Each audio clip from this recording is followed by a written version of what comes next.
হাসিনার পতনের পর ভারতের আচরণ দেখেন, মনে হইতেছে সে একটা উপনিবেশ হারাইছে। হাসিনা আর তার দোসরদের তো আশ্রয় দিলই, তার মিডিয়া উন্মাদ হয়ে গেল, রাজনীতিবিদরা শুরু করলো নানা আন্তর্জাতিক শয়তানি। তারা স্পষ্ট বলে দিচ্ছে যে ইউনূস সরকারের সাথে তারা সম্পর্ক স্বাভাবিক করবে না। অতর্কিতে বাদশাহীরা ভাষায় দিল আমাদের দেশকে। আন্তর্জাতিকভাবে তারা বোঝানোর চেষ্টা করে যাচ্ছে বাংলাদেশের ধর্মীয় সংখ্যালঘুরা আক্রান্ত হচ্ছে। হালার নিজের দেশেই সবচেয়ে ঘৃণ্য ধর্মীয় সহিংসতা হয়, জেনোসাইড হয়েছে কয়বার, বাবরি মসজিদ ভাঙার টাইমে, গুজরাটে হয়েছে গণহত্যা, মণিপুরে হইতেছে, দিল্লিতে ট্রাম্প যখন সফর করতেছে তখন দিল্লিতে গণহত্যা হইতেছে মুসলমানের উপর। বছরের পর বছর কাশ্মীরে চালাইছে জেনোসাইড। এর আগে ইন্দিরা গান্ধীর মৃত্যুর পর শিখদের উপর গণহত্যা চালাইছে। বিদেশের মাটিতে গিয়া ভিন্ন মতাবলম্বীদেরকে মাইরে আসতেছে আমেরিকার রিপোর্টে আসছে ইন্ডিয়ায় ধর্মীয় সংখ্যালঘুদের উপরে অব্যাহত হামলার বিষয়। আর সেই কিনা সারাক্ষণ আমাদের সরকারকে অস্থিতিশীল করার সব ধরনের ষড়যন্ত্র করে যাচ্ছে। তার লক্ষ্য হচ্ছে আবার আওয়ামী লীগের পুনর্বাসন। সে বাংলাদেশকে আওয়ামী লীগ ছাড়া ভাবতে পারে না। সে বাংলাদেশকে দেখতে চায় যে এখানে আওয়ামী লীগ বসে আছে। ভারত বাংলাদেশের বিরুদ্ধে কি ন্যারেটিভ তৈরি করতে পশ্চিমে, যে বাংলাদেশে উগ্রপন্থার উত্থান হচ্ছে, তাই না? একমাত্র হাসিনাই পারে এই উগ্রপন্থার উত্থান ঠেকাইতে। হাসিনা একটু স্বৈরাচার ঠিক আছে, কিন্তু ও তো উগ্রপন্থার উত্থান ঠেকায়। খালেদাদের আমলে হওয়া 21শে আগস্টে গ্রেনেড হামলা, 64 জেলায় একসাথে বোমা বিস্ফোরণ, বাংলা ভাইয়ের উত্থান, 10 ট্রাক অস্ত্র মামলা, সব মিলায় ভারত তার জঙ্গি ন্যারেটিভ তৈরি করছে। সেইটার মঞ্চায়ন করে গেছে হাসিনা, জঙ্গি হামলার নাটক তৈরি করে ভারতীয় সেই বয়ানকে শক্তিশালী করে টিকেছিল। অসংখ্য আলেমের জীবন গেছে, জেলে পুচ্ছে অসংখ্য আলেম এখনো পুষতেছে।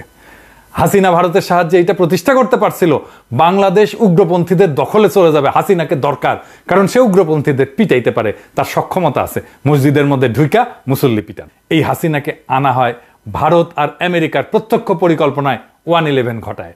এই দীর্ঘ ইতিহাস আমাদের মনে রাখতে হবে। আমি মনে করাই দিলাম, কারণ বাংলাদেশের ভবিষ্যৎ সুরক্ষিত হবে না যদি না আমরা এই ইতিহাস মনে না রাখি। বাংলাদেশের সার্বভৌমত্ব রক্ষা পাবে না যদি না আমরা এই ঘটনাকে মনে না রাখি।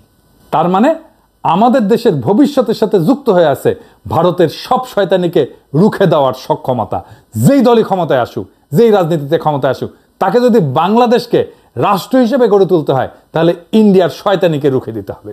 এখন এই সময়ে কি ইন্ডিয়া আমাদের জঙ্গি রাষ্ট্র বইলা, প্রফেসর ইউনূসকে মৌলবাদী বইলা খারিজ করে দিতে পারছে? না, পারেনি, পারবেও না। প্রফেসর ইউনূসের বিশাল ইমেজ, তার নেটওয়ার্ক, তার মেধা, বুদ্ধিমত্তা, তার সৃষ্টিশীলতা, পৃথিবীব্যাপী তার সম্মান, তার নেতৃত্বের যোগ্যতা তাকে এইসব ইন্ডিয়ান শয়তানি রুখে দিতে সক্ষমতা দিচ্ছে। ওনার মতো লিডারশিপ আমরা আগামী 100 বছরে পাবো কিনা সন্দেহ আছে। প্রফেসর ইউনূস হয়ে উঠছেন আমাদের দেশের একটা ইউনিফাইং ফিগার। এই প্রসঙ্গে বাংলাদেশের ইসলামপন্থীদের সম্পর্কে একটা ইন্টারেস্টিং অবজারভেশন বলি আসল আলোপে যাওয়ার আগে, তাহলে বাংলাদেশকে ভালোভাবে বুঝতে পারবেন। আপনারা খেয়াল করলে দেখবেন যে বাংলাদেশের এমন কোনো আলেম নাই যিনি প্রফেসর ইউনূসের ক্ষুদ্র ঋণ নিয়ে সমালোচনা করেন নাই, সুদ নেওয়ার সমালোচনা করেন নাই। আলেমরা আমাকে মাফ করবেন, আপনারা করছেন এইটা, কিন্তু এখন সবাই প্রফেসর ইউনূসকে সাপোর্ট করতেছে। যারা সমালোচনা করছে তারাই সাপোর্ট করতেছে। আমি আর একটা উদাহরণ দিই। 80-র দশকে ইসলামপন্থী রাজনৈতিক দলগুলোর একটা রাজনৈতিক কর্মসূচি ছিল, নারী নেতৃত্ব হারাম এই বইলা। আমার বয়সীরা মনে করতে পারবেন, তাই না? সেই ইসলামপন্থীদের খালেদা জিয়াকে তাদের নেতা মাইনে নিতে কোনো সমস্যা হয়নি। বাংলাদেশে ইসলামপন্থীদের রাজনৈতিক সভায় প্রথম পিঠানি দেয় কে জানেন? শেখ মুজিব না, মানে সোহরাওয়ার্দীর বডিগার্ড না। 1976 সালে জিয়াউর রহমান 7ই মার্চ সোহরাওয়ার্দী উদ্যানে ইসলামিকদের জনসভায় মারাত্মক মাইর দিছিলেন তিনি। টাঙ্গাইলেও ইসলামিকদের মাইর দিছিলেন তিনি, জিয়াউর রহমান। সেই জিয়া ইসলামপন্থীদের মধ্যে সবচেয়ে জনপ্রিয়। তাহলে এই ঘটনাগুলো কেন ঘটে, এটার ব্যাখ্যা কি? এটার ব্যাখ্যা হচ্ছে ইসলামপন্থীরা খুব প্র্যাকটিক্যাল। শুধু ইসলামপন্থী না, বাংলাদেশের সাধারণ মানুষ খুব প্র্যাকটিক্যাল। তারা দেখতে চায় তার ইমান আকিদা রক্ষার জন্যে, ভারতীয় আধিপত্যবাদকে রক্ষার জন্যে কে সবচেয়ে বেশি কার্যকরী, সেটা তারা বুঝতে পারে তার কাণ্ডজ্ঞান দিয়া, তার আক্কেল দিয়া। তাই হাসিনা কওমি জননী উপাধি পাইলেও সাধারণ মানুষ বা আলেম সমাজের অন্তর্পান নাই, উপাধি পাইছেন। এইটা আপনি কিভাবে দেখবেন বা বুঝবেন যে বাংলাদেশের মানুষ কাউকে গ্রহণ করছে বা বর্জন করছে? আমারে বামেরা একটা থিওরি নিছে আর কি, আমার নাম যেহেতু হিন্দু, পিনাকি ভট্টাচার্য, তাই পিনাকি রয়ের এজেন্ট এই কথা বইলা পিনাকিকে ডিসক্রেডিট করার কৌশল নিচ্ছে। কাজে লাগছে? লাগেনি, লাগবেও না। এটা কিছুই করতে পারবে না এই সমস্ত বইলা। কেন পারবে না? মানুষ যে কাউরে গ্রহণ করতেছে নাকি বর্জন করতেছে, এটা কোন জিনিসটা দেখে বুঝবে? এটা আপনি দেখবেন ওয়াজের মাঠে। ওয়াজ বাংলাদেশের সবচেয়ে শক্তিশালী পাবলিক ভয়েস। বাঙ্গু সুশীল এলিটেরা যে যাই বলুক, আপনি ওয়াজের মাঠে প্রাসঙ্গিক তো আপনি সমাজে গৃহীত, আপনি প্রাসঙ্গিক না তো বুঝবেন আপনার কাম শেষে, আপনি জয় বাংলা, আপনার ইমেজ জয় বাংলা হয়ে গেছে। এখন ওয়াজের মাঠে প্রফেসর ইউনূসের জয় জয়কার। আপনারা জানেন, আমি আর দেখাইলাম না। প্রফেসর ইউনূস মুরব্বী মানুষ, ওনার বয়স হয়েছে। আমরা চাই উনি আমাদের আয়ু নিয়ে আরো অনেকদিন দেশের সেবা করেন, কিন্তু সবকিছুরই তো একটা লিমিট আছে। ওনার উত্তরসূরি আমাদের একজন খুঁজে বের করতে হবে। কে হইতে পারে প্রফেসর ইউনূসের যোগ্য উত্তরসূরি? এইটা এখন আমাদের জন্য সবচেয়ে জরুরি প্রশ্ন। এখন সবাই তুমুল উত্তেজনা নিয়ে আছে, পিনাকি দাদা কার নাম কয়, কার নাম কয়। হ্যাঁ, ক্রিকেটের লাস্ট ওভারে 6 রান দরকার, এমন টাইমে যেমন সবাই দম বন্ধ কইরা অপেক্ষা করে তুমুল উত্তেজনায়। আমি দেখতে পাইতেছি একইভাবে সবাই অপেক্ষা করতেছে, কে কার কথা বলে পিনাকি দাদা। উনি আমাদের তারেক রহমান। আমি কেন ওনাকে প্রফেসর ইউনূসের উত্তরসূরি হওয়ার যোগ্য বলে মনে করি না, বগুড়ার জন্য পার্সিয়ালিটি করি নাই, কারণ আছে। কারণটা কি আসেন শুনি। 1 নম্বর কারণ, উনি বাংলাদেশের 2জন অতি সম্মানিত, উজ্জ্বল, মোস্ট পপুলার রাজনৈতিক নেতার সন্তান। এই 2 নেতার নেতৃত্বে বাংলাদেশের মানুষ স্বাধীনতা, সার্বভৌমত্ব আর ভারতীয় আধিপত্যবাদের বিরুদ্ধে এক হয়েছিল। তাই এই পরিবারের প্রতি অ্যান্টি আওয়ামী লীগ, অ্যান্টি বাকশালী রাজনৈতিক জনগোষ্ঠীর একটা আস্থা আছে। 2 নম্বর, উনি নতুন তরুণ প্রজন্মের নেতা, বয়স কম। বাংলাদেশের সিনিয়র আর তরুণ 2 জেনারেশনের মধ্যে ওনার এজ গ্রুপ। উনি 2 জেনারেশনকে কানেক্ট করতে পারবেন, ওনার জুনিয়র যারা, ওনার সিনিয়র যারা। উনি একজন উঁচু মানের সংগঠক, প্রবল নিপীড়নের মধ্যে দলকে টিকায় রাখছেন।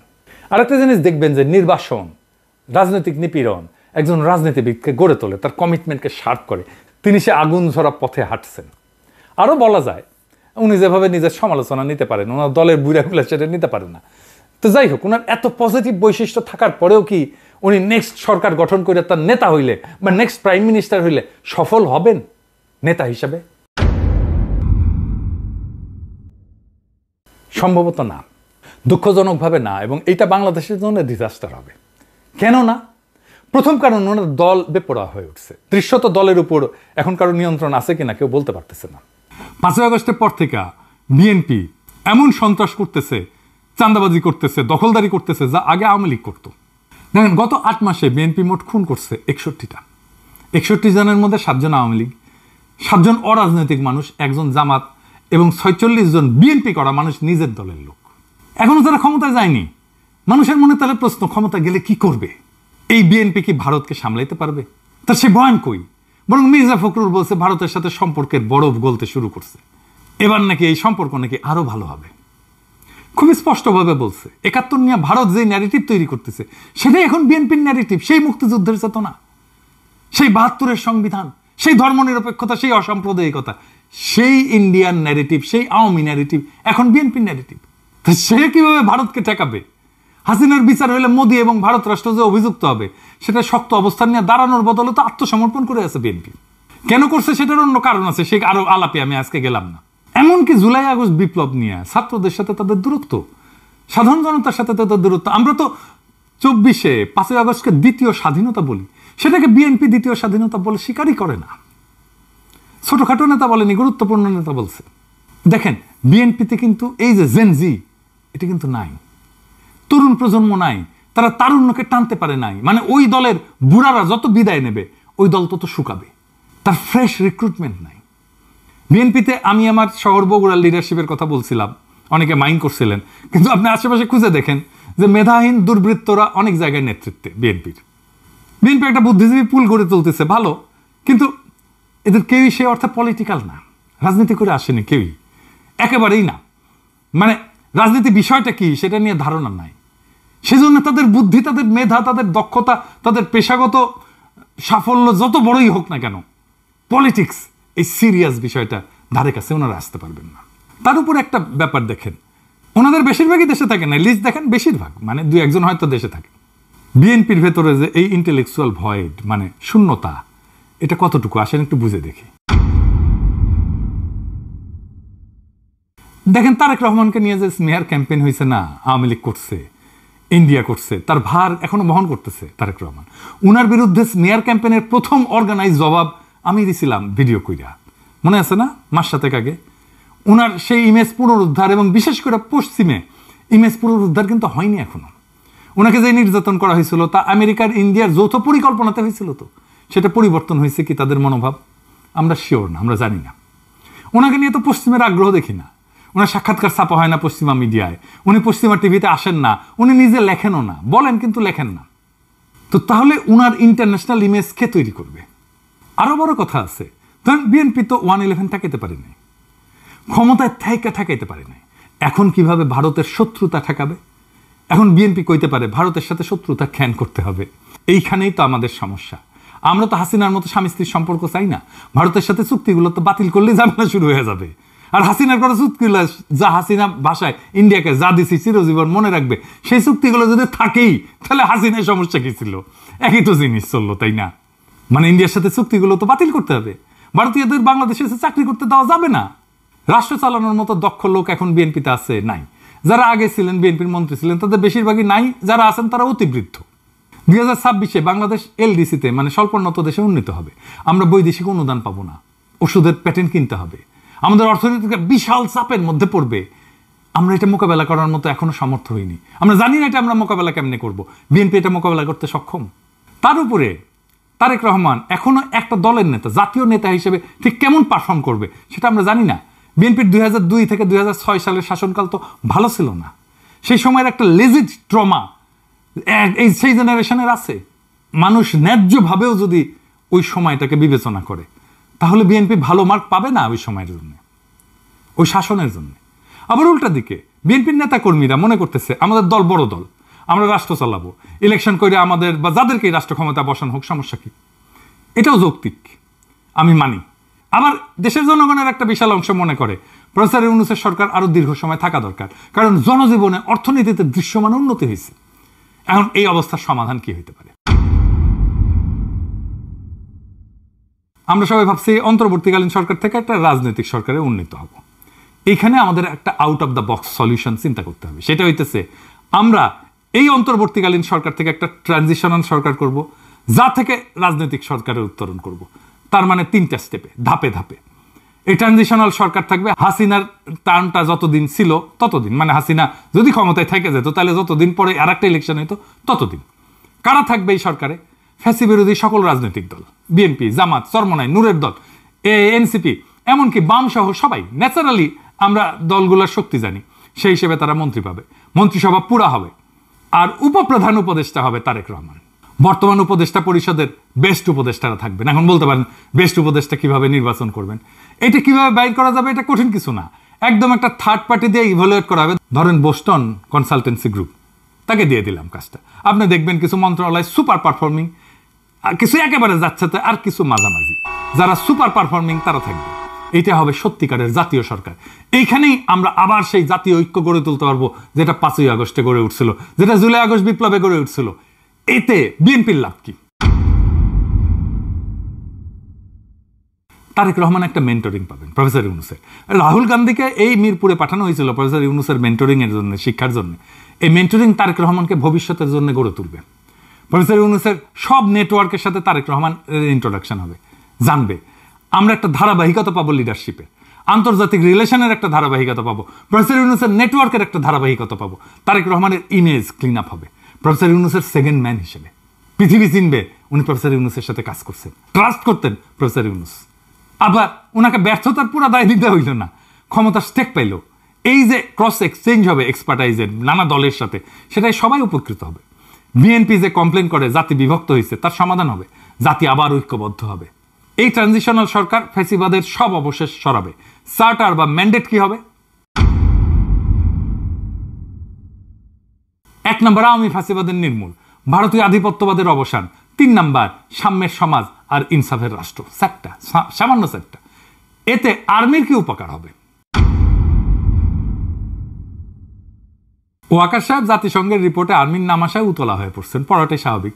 ওনার পূর্বসূরি তার চাকরির নিশ্চয়তার জন্য প্রণব মুখার্জি স্বর্ণাপন্ন হয়েছিল, মইনুল আহমেদ।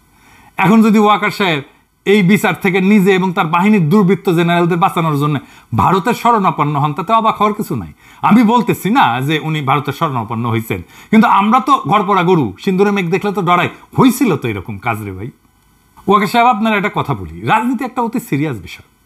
এটা ম্যানিপুলেট করা যদি আর্মির পক্ষে সম্ভব হইতো তাহলে তো নিয়াজি জিতে যাইতো, জেনারেল নিয়াজি 1971-এ। মায়ানমারের জান্তারা ক্ষমতা থাকতো, এমনকি হাসিনাও ক্ষমতায় থাকতো, আপনিই রাখতেন। এটাও তো সহজ কাজ না। আর্মির আর জনগণের মধ্যে একটা দূরত্ব আছে, সেটা আপনাকে স্বীকার করতে হবে। সেটা আপনি সিভিল পার্টনারশিপ ছাড়া কমাইতে পারবেন না। আপনি ডিজিএফআই নামাবেন, আপনি আপনার এক্স আর্মি অফিসারদেরকে নামাবেন, আপনি আর্মির ইনস্টিটিউশনকে নামাবেন, আপনি এয়ারফোর্স সাথে লিয়াজও করবেন, এই কইরা আপনি পারবেন না। এভাবে হয় না। ওইখানে আমাদের মতো ক্যারেক্টার লাগবে, আমাদেরকে আস্থায় আপনাকে নিতেই হবে। এখন এই জায়গায় সবচেয়ে কার্যকর হচ্ছে প্রফেসর ইউনূসের মতো একজন ইউনিফাইং লিডারশিপের। উনি আপনার ছাতা হইতে পারবেন, উনার লিডারশিপে আপনি বেস্ট ডিলটা পাইবেন আর্মির জন্য। উনি আরো 3.5 বছর যদি থাকেন, আপনার টেনিওর ঠিক মতো শেষ হবে, জাতিসংঘের ইস্যুতে উনি আপনার আর্মির জন্য বেস্ট ডিল সিকিউর করে দিতে পারবেন। আপনারই তো যে বলা উচিত যে স্যার এরকম হয়েছে, জাতিসংঘের ইয়েতে আসছে, এখন কিভাবে এটাকে আমরা ডিল করব একটু বলেন তো। এইভাবেই তাইলে আপনার টেনিওরে আর্মি কোনো আলগা বিপদে পড়বে না, আমরাও মেনে নেব সেই বন্দোবস্ত। ইনফ্যাক্ট আমাদের এনগেজ করলে, আমাদের সাথে দূরত্ব কমলে জনগণকে বোঝানোর দায়িত্ব তো আমরাও নিতে পারি রে ভাই। কম হোক বেশি হোক, আমরা তো জনগণকে রিচ করতে পারি। জনগণের অল্প হইলেও তো আস্থা আছে আমাদের উপরে, সেটার গুরুত্ব আছে না? এই বন্দোবস্ত শুধু সব স্টেক হোল্ডারদের না, পুরো বাংলাদেশের উপকার হবে। এটা জামাত এবং ইসলামপন্থীদের জন্য একটা সুবর্ণ সুযোগ তৈরি করবে। প্রফেসর ইউনূসের সাথে একই সরকারে থেকে পারফর্ম করার ইতিহাস এই ইসলামপন্থীদেরকে, জামাতে ইসলামকে আগামী 50 বছর ধরে অ্যাডভান্টেজ দেবে গ্লোবালি। এখন দেখেন যে গতিতে এই বয়সে প্রফেসর ইউনূস কাজ করে যাচ্ছেন, তাতে নির্বাচনের আগে উনি কোথায় থামবেন সেটা বলা কঠিন। যখন থামবেন তখন দেখা যাবে তার অ্যাডমিনিস্ট্রেশনের অলমোস্ট সব পজিটিভ কন্ট্রিবিউশনের সাথে তিনি সরাসরি যুক্ত আছেন। যদি তাকে দ্রুত নির্বাচন দিয়ে সরে যেতে বাধ্য করা হয়, তবে সম্ভবত তার এই 1 কি 1.5 বছরের যে শাসনকাল, সেটা হবে জিয়াউর রহমানের পরে বাংলাদেশের সবচেয়ে উল্লেখযোগ্য উজ্জ্বল সময়। দুঃখের বিষয় হলো তার এই বিপুল পরিশ্রম যতটা না দেশকে আগায় নেওয়ার পেছনে ব্যয় হয়েছে, তার চেয়ে বেশি হাসিনার করা ড্যামেজকে ঠিক করতে ব্যয় হয়েছে।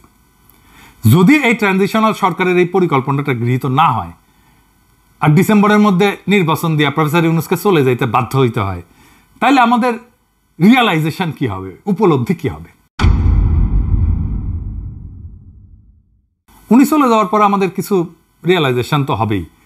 আমাদেরকে ওপেনলি স্বীকার করতে হবে যে এরকম একজন ভিশনারি, দূরদর্শী, স্মার্ট, অনেস্ট এবং কর্মঠ লিডারশিপ আমরা খুব সম্ভবত আর কখনোই পাবো না। এটা হবে আমাদের সবচেয়ে বড় হতাশা। তার কারণটাও আমাদের কাছে খুব স্পষ্ট হয়ে যাবে। তার ব্যক্তিগত কোনো স্বার্থ ছিল না, তো লোভ ছিল না, কারণ কারো কাছে কোনো কিছু বন্ধক দেওয়া ছিল না। ওনার ক্ষমতায় আসলে কাউকে জীবিকা নির্বাহের ব্যবস্থা করে দেওয়ার প্রেশার ছিল না।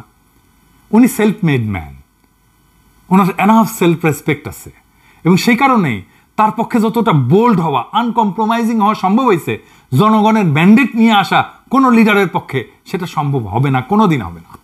যেহেতু আসলেই উনি ভদ্রলোক এবং শিষ্টাচারে বিশ্বাসী, সেহেতু তিনি খুবই সংযত আচরণ করছেন। পরিস্থিতির কারণে নিজের টিমও ঠিক করতে পারেন নাই এবং কাউকে বাদ দিতে পারেন নাই, এবং এর কারণে পদে পদে লোকজনের অদক্ষতা, নিমখারামি, এ সমস্তকে সহ্য করে কাজ করতে হয়েছে।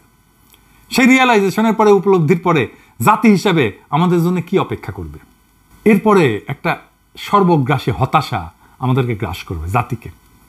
দেশের মানুষের জন্য তার এই অল্প সময়ের শাসনকাল ছিল একটা ইউনিক অপরচুনিটি, সুপার অপরচুনিটি। এই অপরচুনিটি আর আসবে না জীবনে। বাংলাদেশের ধারে কাছে কোনো ধরনের মেধাবী শাসক কখনো দেখবে না, লিখে রাখতে পারেন। বাংলাদেশিরা তার শাসকদের কাছ থেকে এর ছিটে ফোটা অ্যাটেনশন, উদারতা কোনো দিন পাবে না। অপেক্ষাকৃত তরুণদের কথা আলাদা। আমরা যারা জীবনের বেশিরভাগ সময় অলরেডি পেছনে ফেলে আসছি, তারা হয়তো বলবো যে আমাদের জীবনে এর চেয়ে ভালো কিছু আর হবে না। হয়তো এটা আমাদের নিয়তি যে আমাদের শাসন করবে কিছু মধ্যমেধার রাজনৈতিক নেতারা, যারা ভিতরে লোভী, হিংস্র, প্রতিহিংসা পরায়ণ, আর বাইরে চাটুকার আর সুযোগ সন্ধানী, যার দেশের সম্পদ লুট করা ছাড়া আর কোনো উচ্চাসা নাই। তাই আসেন একবার শেষ চেষ্টা করে দেখি, আসেন আর একবার ঐক্যবদ্ধ হয়ে একটা ট্রানজিশনাল গভর্নমেন্ট করে আমরা প্রফেসর ইউনূসকে আরো কিছুদিন আমরা রাখতে পারি কিনা। যদি পারি তাহলে হয়তো দেশটা বাইচে যাবে। আসেন দেশটারে বাঁচাই, সবাই মিলে বাঁচাই, কারণ দেশটা আমাদের সবার। এই দেশটাকে তুলে দিয়ে যেতে হবে পরবর্তী প্রজন্মের হাতে। আমরা আরেকটু ভালো কইরা দেশটাকে তুলে দিয়ে যাই। আসেন সেই কাজে হাত লাগাই। সবার কাছে আবেদন থাকলো, ইনকিলাব জিন্দাবাদ।